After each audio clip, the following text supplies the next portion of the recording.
حجر اسود کی کہانی اسلامی تاریخ میں ایک اہم مقام رکھتی ہے۔ یہ مقدس پتھر کعبے کی مشرقی دیوار میں نصب ہے اور اسے دنیا بھر کے مسلمان عزت و احترام کی نگاہ سے دیکھتے ہیں۔ اس پتھر کی تاریخی اور مذہبی حیثیت صدیوں پرانی ہے اور اس کی کہانی مختلف اداروں میں ایمان، عقیدت اور اتحاد کا نشان رہی ہے۔ حجر اسود ایک سیاہ رنگ کا بیضوئی پتھر ہے جسے روایت کے مطابق اللہ کی جانب سے زمین پر بھیجا گیا۔ اسلامی تاریخ کے مطابق یہ پتھر جنت سے آیا اور حضرت ابراہیم علیہ السلام اور حضرت اسماعیل علیہ السلام نے اسے کعبے کی تعمیر کے دوران نصب کیا، جہاں دنیا بھر سے لوگ حج اور عمرہ کے عبادت کے لیے آتے ہیں۔ اسلامی روایت کے مطابق حضرت ابراہیم علیہ السلام کو اللہ تعالیٰ نے حکم دیا کہ وہ اپنے بیٹے حضرت اسماعیل علیہ السلام کے ساتھ مل کر کعبہ کی تعمیر کرے۔ جب کعبہ کی دیواریں مکمل ہونے کو آئی تو حضرت ابراہیم علیہ السلام کو ایک پتھر کی ضرورت محسوس ہوئی جسے وہ کعبے کی تعمیر میں خاص مقام پر نصب کرے۔ اس دوران اللہ تعالیٰ نے حضرت جبرائیل علیہ السلام کے ذریعے جنت سے حجر اسود کو حضرت ابراہیم علیہ السلام کے پاس بھیجا۔ حضرت ابراہیم علیہ السلام نے اسے کعبہ کی مشرقی دیوار میں نصب کیا، جہاں یہ آج بھی موجود ہے۔ حجر اسود کی خاص بات اس کا سیاہ رنگ ہے جو وقت کے ساتھ ساتھ تبدیل ہوا۔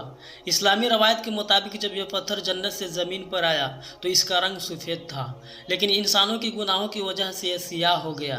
اس کے علاوہ حجر اسود کا حجم چھوٹا ہے، تقریباً 30 سینٹی میٹر قطر کا ہے، اور اس وقت چاندی کے ایک فریم میں رکھا گیا ہے تاکہ اسے محفوظ رکھا جا سکے۔ مسلمانوں کے لیے حجر اسود کی بہت ہی اہمیت ہے۔ طواف کعبہ کے دوران، جو کہ حج اور عمرہ کا لازمی حصہ ہے، حجر اسود کو بوسہ دینا یا اس کے طرف اشارہ کرنا ایک سنتی عمل ہے۔ یہ عمل حضرت محمد صلی اللہ علیہ وسلم کی سنت پر مبنی ہے، جنہوں نے اپنی آخری حج کے دوران حجر اسود کو بوسہ دیا تھا۔ اگر بھیڑ کی وجہ سے پتھر کو بوسہ دینا ممکن نہ ہو تو ہاتھ کے اشارے سے بھی یہ سنت پوری کی جا سکتی ہے۔ حجر اسود سے جڑی کئی اہم تاریخی واقعات ہیں۔ ایک اہم واقعہ وہ ہے جب حضرت محمد صلی اللہ علیہ وسلم کے جوانی کے زمانے میں کعبہ کی دوبارہ تعمیر ہوئی۔ اس وقت مختلف قبائل میں حجر اسود کو کعبہ میں نصب کرنے کا شرف حاصل کرنے کے حوالے سے تنازع کھڑا ہو گیا۔ ہر قبیلہ چاہتا تھا کہ عزت اسے ملے۔ اس مسئلے کو حل کرنے کے لیے حضرت محمد صلی اللہ علیہ وسلم کو صالح بنایا گیا۔ آپ صلی اللہ علیہ وسلم نے ایک چادر منگوائی، حجر اسود کو اس چادر میں رکھا اور ہر قبیلے کے سردار کو چادر کا ایک کونا پکڑنے کو کہا۔ اس طرح سب قبائل کو شرکت کا موقع ملا۔ حضرت محمد صلی اللہ علیہ وسلم نے خود حجر اسود کو اٹھا کر اس کے جگہ پر نصب کر دیا۔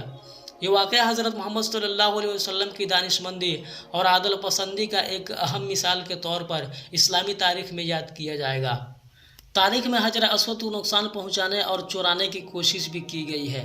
سب سے مشہور واقعہ 1930 عیسوی میں ہوا جب کرامتہ نامی ایک انتہا پسند گروہ نے مکہ پر حملہ کیا اور حجر اسود کو چوری کر کے بحرین لے گئے۔ یہ پتھر تقریباً 22 سال تک وہاں رہا اور مسلمانوں کے لیے ایک بڑا آزمائش کا وقت تھا۔ آخرکار کرامتہ نے حجر اسود کو واپس کر دیا، لیکن اس دوران اس سے نقصان پہنچا، اور آج جو حجر اسود موجود ہے وہ مختلف چھوٹے چھوٹے ٹکڑوں میں بٹا ہوا ہے۔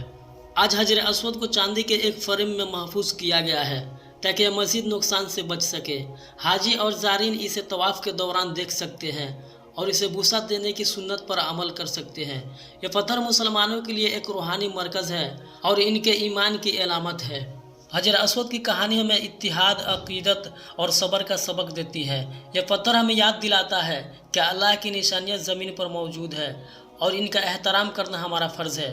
مسلمانوں کے لیے حجر اسود نہ صرف ایک مقدس پتھر ہے بلکہ ایمان اور عبادت کا بھی ایک ذریعہ ہے۔ حجر اسود کی کہانی صدیوں پرانی ہے اور اس کی عزت و احترام آج بھی اسی طرح قائم ہے۔ یہ پتھر اسلامی تاریخ اور عقائد میں ایک خاص مقام رکھتا ہے اور مسلمانوں کے لیے ایک روحانی مرکز کے طور پر ہمیشہ یاد رکھا جائے گا۔